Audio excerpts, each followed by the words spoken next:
Hello and welcome to a Talmud Israeli production. Today we'll review the highlights of this week's course of Daf Yomi study, Masechet Megillah, pages 28 through 32, and Masechet Moed Katan, pages 2 and 3. Kavchet. Sha'alu Talmidav at Rabbi Zera, b'meharach yamim. The students of Rabbi Zera asked their teacher, how did you deserve such longevity? How did you have such long life? What did you do? Amar lahem, he said to them, Yamai lo hikpadeti toch beiti. I never got overly angry within my own household. I never stepped in front of someone who was greater than me, meaning I gave deference to the scholars on the road. And I didn't contemplate Torah thoughts in an unclean environment. And I didn't walk 4 cubits without thinking about Torah thoughts or without wearing tefillin. And I never took a nap, not a long sleep nor a short nap in the yeshiva, in the study hall.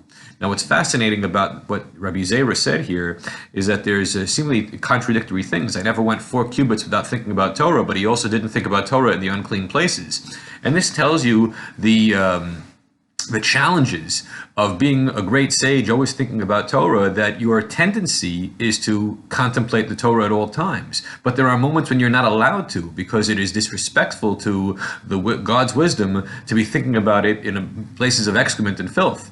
And so the challenge is to always focus on Torah when you're allowed to, and not focus on Torah when you're not allowed to. Chavtet, 29. Maya Parshat Shkalim. What is the reading of Parshat Shkalim? What section of the Torah do we read on that Sabbath? Rav Amar Tzavat B'nai Yisrael Marta Alehem Kol B'nei Lech Mili Yishai. Shmuel Amar Ki Tisa. So there's a machloket between Rav and Shmuel. Rav says the reading is the section of the Korban Tamid, the daily sacrifice, which appears in Bamidbar chapter 28, where Shmuel says it's the reading of Ki Tisa, the section about the half shekel, which is from Book of Exodus chapter 30. It's all well and good, it's understandable if you say the reading is Ki Tisa, because that has the word Shkalim in the section. But as for the one who says it's the Korban Tamid reading, well, there's no word Shkalim in that section of Torah, so why would we refer to that reading as Parshat Shkalim? So the Gemara responds, well, yes, it's still understandable. As Rabbi Tavi said, Chadesh v'havei korban mitshuma chadasha, that the Torah tells us to collect monies in order that the money shall supply the funds for the daily sacrifices. So since there is a connection between the shkalim, the collection of the shkalim, and the offering of the tamid, it's a reasonable choice for Parshat Shkalim. Daf Lamed. Purim shechal liot b'Shabbat, matkim makre b'Shabbat shavar zachor.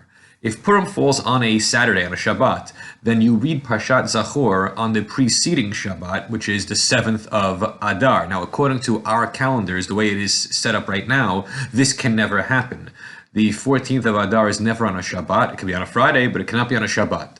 And so this halacha is a moot point, although it's still somewhat relevant for the people who observe the 15th of Adar as Purim, Shushan Purim.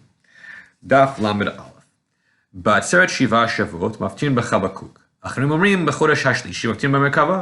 So there's a question as to what the Torah reading should be on the holiday of Shavuot. According to the Mishnah, the reading of the Torah for Shavuot is from Devarim chapter 16, Shiva Shavuot Tisparlach, Parshat Re'eh. However, the Yesh Omrim, there are those who say that the reading should be B'chodesh HaShlishi, which is from Exodus chapter 19 and 20, the 10 Commandments, the revelation at Sinai.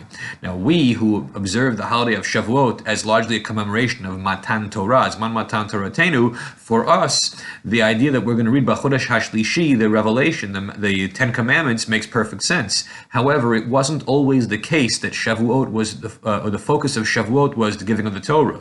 In antiquity, in Eretz Yisrael, the focus of Shavuot was agriculture, Bikurim, festival of fruits, not so much revelation at Sinai. And so it was the evolution of the Torah readings that led to eventually it being the practice to read the 10 Commandments. Now the Gemara says, now that we have 2 days of Shavuot in the diaspora, so then what do? We'll read both readings. We'll read the first day, the 10 Commandments, and the second day we'll read from Parshat Re'eh. And that is in fact our practice. Lamed Bet, 32. If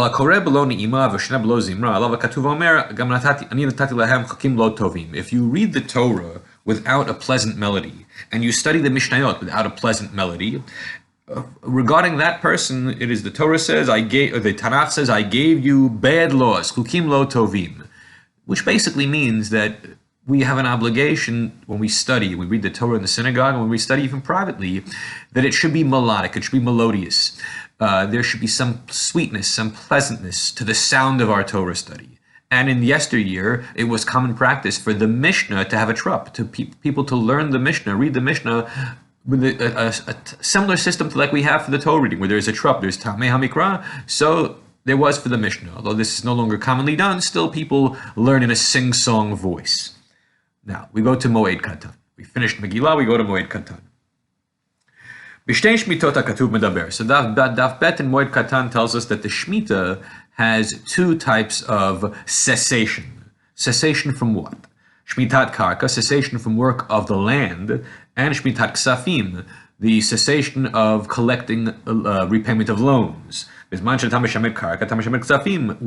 the law regarding agriculture, regarding the land, is in effect, so too the law regarding the collection of outstanding debts is in effect. And in that era, when the law of agriculture no longer applies, so to the law regarding Shmitat HaKsafim, the collecting of debts no longer applies. Daf Gimel.